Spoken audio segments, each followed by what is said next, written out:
Under the guise of protecting our students, many of our schools across the country have put into place zero tolerance policies. And the word zero tolerance is what it means. You can't make a mistake today in most schools without finding yourself in trouble with school officials. Zero tolerance policies originated in the 1990s, and they were supposedly erected to stop violence on the campus, stop guns from coming onto the campus, and drugs. But what's happened is, because they're so draconian, a student that brings a nail clipper into school, for example, is punished the same as a kid who brings a weapon on the campus, an actual weapon. It's gotten so absurd that students in 20 states, in violation of zero tolerance drug policies, have been suspended for bringing Alka-Seltzer onto campus. In one case that the Rutherford Institute was involved in, a student gargled scope after lunch and was suspended from school for violating a zero tolerance policy against drugs. They've gotten so crazy, and the examples are so bizarre. A 12-year-old in Florida jumped in a puddle, splashed water on other students, and because of his so-called violent act, he was actually suspended from school. One of my major concerns as a constitutional lawyer is what these zero tolerance policies teach kids. Basically, these kids, you have the rights. The Bill of Rights is void in the schools, and it spells a really bad problem for the future of democracy. Let me give you a series of cases to show you how bad they are.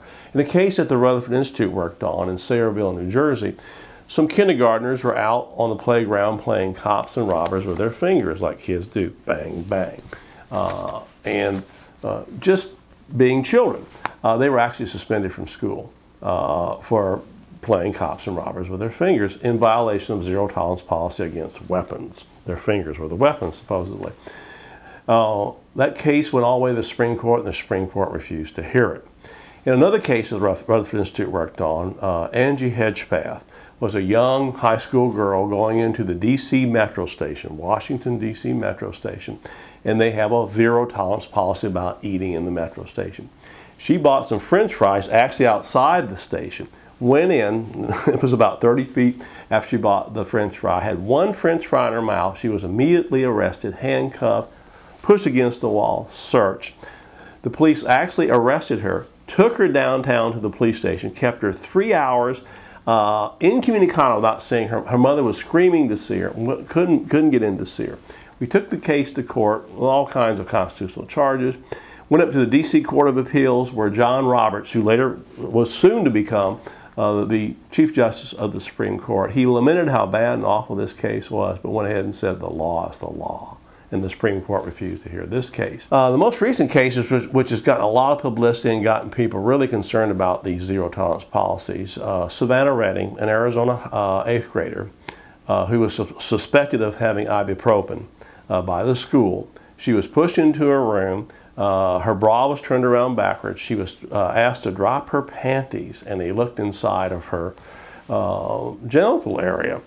Of course, our parents are outraged. The case has been taken to the court. It won in the 9th Circuit, and the Supreme Court is going to hear this case. But this is how ridiculous this got. Believe it or not, folks, she didn't have any of the pills on her. She was an honor student, by the way. So where are we at on these policies? If the Supreme Court does not correct this in this most recent Savannah Redding case, if the schools don't listen to the American Bar Association and the school psychologists who say these are bad policies, and they continue to enforce them the way they are, what they're teaching our students in this country and our young people and the future is to be obedient citizens in a totalitarian society.